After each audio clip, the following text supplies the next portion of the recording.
We're set up perfectly for the last race in our programme, the men's mile, the Dream Mile, the blue ribbon event in Bislett Games. Oslo has seen so many wonderful records over the years. The European record belongs to the gentleman beside me, Steve Cram. Back in 1985, Steve ran 3:46.32. Jakob Ingebrigtsen there is the darling of Norwegian sport, never mind of athletics. He's the Olympic champion, winning in Tokyo at a canter in 3:28. He's going for that record. There's not been much secret made of that. Going for that record of Steve Cram. He loves to run a steady pace. Jake Whiteman, well, he's capable of a big personal best. His best is 3:52 from 3 years ago. He's had a slight hamstring problem over the last week, but I think it was cramp rather than a pull, but he won in Rabat 11 days ago over 1,500, 3:32. This was the sensation of last year. Katir there in the all black, the Spanish 24-year-old, making his debut mile, disappointing in Tokyo with 3:50, with only 8th place. Big field this, and a good field too. Neil Gurley is a 3:57 performer. That's due to have several seconds locked off it. Look out for Ollie Hoare of the USA. He's a 3:50 performer. That was in Eugene just 3 weeks ago. He was second in the pre-mile there behind Ingebrigtsen, who tops the world rankings with 3:49. That 3:49 was on the 28th of May. Here we go then, the Dream Mile.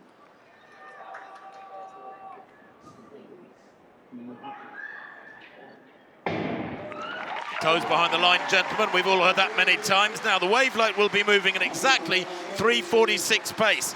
The pacemakers, two of them, Munir Akbash of France is asked to go out to 800 in 1:52.5, and then Boaz Kiprugud of Kenya to 1,000 in 2:20.5. They want to keep it really crisp through the middle of the race, which is what Ingebrigtsen does. And actually, Steve, looking at the generational changes, I know it was a few years ago now, but you ran a 53 last lap when he ran that 3:46. Ingebrigtsen, I don't think has ever run a 53 last lap in a quick race. He would probably come back in about 56.5. It's how quickly he goes through the middle of the race, isn't it? The second and third laps that gives him these super fast times these days. Yeah, and he has to set it up for himself in just the right zone. You know, he's not a great 800-meter runner by his own admission, so if it's too fast, that's not good for him either. He's got great strength, great speed, endurance. So you're right, it's this midpoint. He likes a good steady. He'll be looking for about 1:53 at the 800-meter mark. It's a decent, it's not a silly first lap.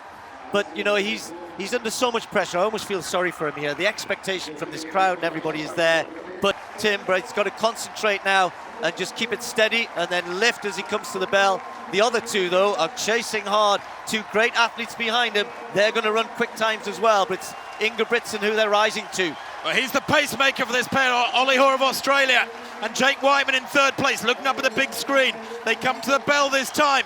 Ingebrigtsen goes through 2:49.38. He needs a final lap here of about 57 seconds. That's well within his compass. And Hoare, the Australian, is going with him. But this is Ingebrigtsen's area of dominance. This final lap is where he will just pour it on, gradually winding it up. He won't run super fast times on the final lap, but he will run a very fast time after a very fast pace. Whiteman is stretched now, down the back straight. 200 metres to run.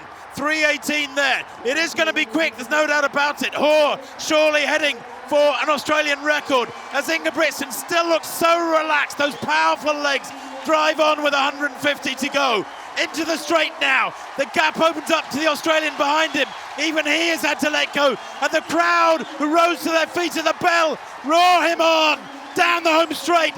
30 metres to go. Watch the clock. 3:46.32 has been missed by Ingebrigtsen by the tiniest of margins. And Steve, come on, treat yourself to a smile. 3:46.46. He misses it by, what, 14/100ths of a second.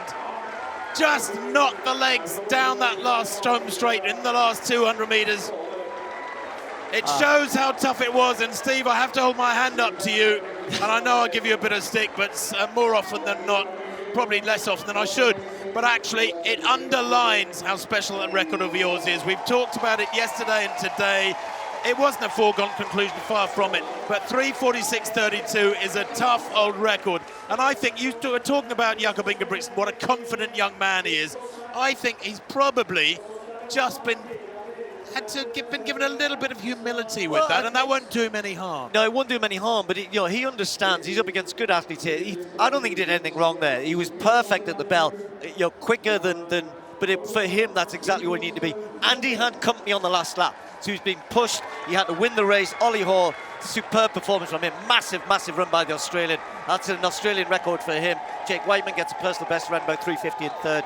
But Ingebrigtsen, I was watching that green light, and I don't know if he could see it. That was the record, and it was just a metre ahead of him all the way down the home straight, and he couldn't quite get onto it, since he missed it by literally a tenth of a second. But I just love watching him run. I love the way he runs. I love how he carries himself. I love his confidence. It's not arrogance. It's just superb belief in his own ability.